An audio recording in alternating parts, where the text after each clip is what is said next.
Sebuah WA dari Menteri Sekretaris Negara kemarin malam mengagetkan saya. Waktu hanya diberikan sangat sempit. Dalam 2,5 jam harus sudah tiba di Istana Bogor. Ditunggu kehadiran Bosman jam 10 malam tepat. Inilah undangan untuk pertemuan penting dengan beberapa petinggi negara lainnya. Demikian info singkat setelah berbicara melalui telepon dengan beliau Pak Menteri menindaklanjuti info dari WA tadi. Tanpa pikir panjang saya langsung berangkat dengan membawa alat tulis, baju batik yang digantung di kursi belakang mobil, di mana saya kepikiran untuk nanti saja dipakainya ketika tiba di Istana Bogor. Dalam perjalanan di mana agak gerimis malam tadi, kecepatan mobil di jalan tol Jagorawi tidak berani saya gaspol. Kepala saya terus bekerja. Kenapa saya dipanggil? Kenapa sekarang? Siapa yang hadir di sana? Apa yang harus saya persiapkan? Saya mencoba menganalisa, apa karena cadangan kas di Bank Indonesia menipis hingga waktu bertahan hanya beberapa bulan lagi? Lalu, apa hubungannya dengan saya? Apa cadangan devisa Indonesia menurun drastis karena ekspor yang menurun tajam? Lalu apa yang saya bisa lakukan? Apakah nggak ada pinjaman lagi karena dunia lagi susah semua? Bahkan IMF pun tidak ada dana yang tersedia, di mana Indonesia sudah masuk negara menengah atas sehingga diharapkan bisa berjuang sendiri,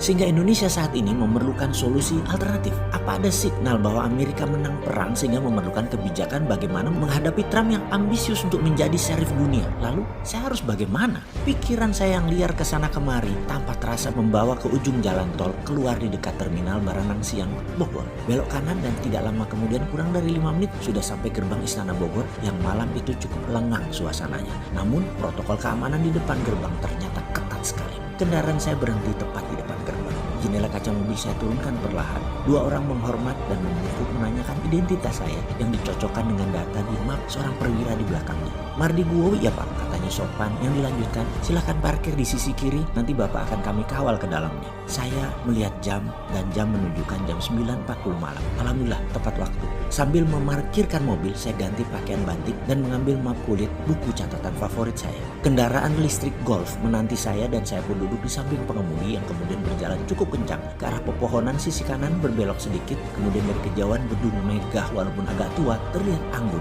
ketika diberikan sorot lampu menyinari sekeliling gedung tersebut.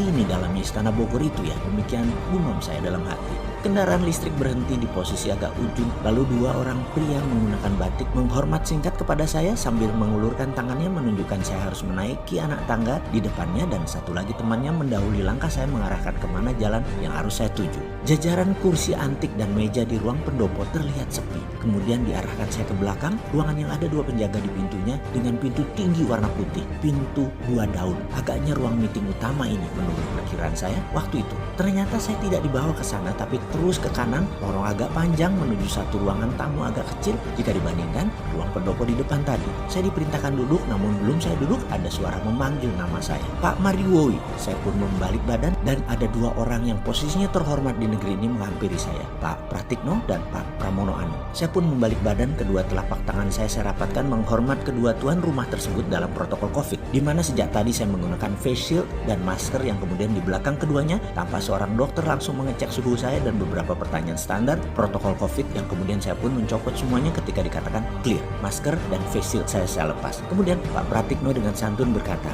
"Terima kasih, pesan saya dijawab cepat dengan kehadiran Pak Mardigu di sini." Yang saya jawab cepat sambil setengah menunduk. "Oh nggih, siap Pak Menteri." "Oh iya, maaf, ada apa ya? Kok orang seperti saya yang jauh dari kepantasan diperintah datang ke Istana Bogor?" Pertanyaan saya tidak dijawab oleh Pak Pratikno, juga tidak dijawab oleh Pak Pramono Anung. Lalu Pak Pramono Anung berkata dengan perlahan, "Nanti di dalam saja semua penjelasannya." Sambil dirinya memerintahkan saya mengikuti dirinya berjalan. "Silakan Pak Mardigu," katanya sambil berjalan, yang saya ikuti dengan segera. Kemudian kami berjalan ke arah ruangan yang tadi saya lewati, dan kali ini pintu telah separuh terbuka. Pak Pratikno mendahului masuk dan saya pun mengikutinya. Cireng! Kehadiran kami menjadi perhatian beberapa pejabat yang duduk di meja meeting panjang, di mana posisi ujungnya ada Pak Presiden Jokowi, di kiri kanannya ada Panglima TNI, ada Kapolri, Ketua DPR, Ketua MPR, Gubernur Bank Indonesia, Ketua BPK, yang kemudian kami saling salam ala protokol COVID dan mereka pun mempersilahkan saya duduk di samping Pak Pratikno. Kami bersepuluh, di mana kemudian Pak Presiden memerintahkan yang lain kecuali yang berada di meja meeting ini untuk keluar ruangan.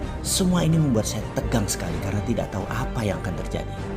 Begini, saya langsung saja. Demikian Pak Presiden mengawali percakapan malam ini dengan nada seperti dirinya lakukan yang banyak kita kenal, mengeja perlahan kata per kata. "Mas Mardigu, terima kasih atas kehadirannya. Kami mengundang semua yang hadir di ruangan ini dengan pemberitahuan sangat terbatas dan semuanya sama. Hanya kami putuskan tadi sangat cepat, yaitu jam 7.30-an malam untuk kehadiran jam 10 malam ini di ruangan ini. Semua tidak ada yang tahu agenda apa yang akan kita bicarakan kecuali saya dan Pak Pratikno. Suasana hening dan terlihat ekspresi wajah lainnya sama seperti saya, bertanya-tanya. Mas Marigu, demikian nama saya disebut beliau dan saya menambah tegang, deg-degan di hati saya. Kalau saya beli waktu 15 menit, demikian Pak Presiden melanjutkan perkataannya, bisakah presentasi singkat, padat, cepat menceritakan bagaimana strategi MMT kita terapkan untuk Indonesia menjadi negara nomor 1 di dunia dalam waktu yang cepat dan harus diraih sebelum tahun 2030.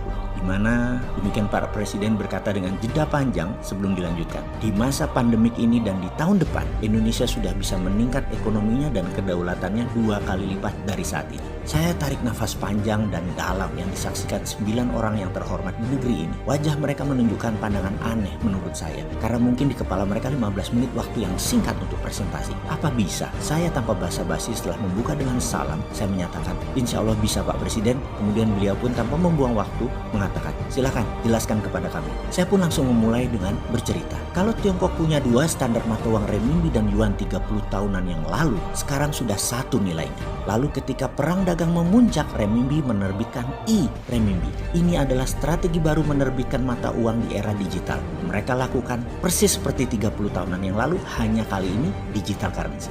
Jadi saya usulkan ada baiknya Indonesia membuat e-rupiah atau e-rupiah yang berbasis blockchain dengan underlying proyek nasional produktif. Sekali lagi, penekanannya adalah proyek nasional produktif, yaitu faktor produksi untuk ekspor berbahan baku lokal, kemudian proyek produksi pengganti impor, kemudian proyek produksi pemenuhan kebutuhan nasional termasuk pangan dan kesehatan, kemudian proyek produksi penunjang pertumbuhan nasional seperti infrastruktur dinamis lainnya termasuk kawasan ekonomi khusus bebas pajak minimum 10 tahun.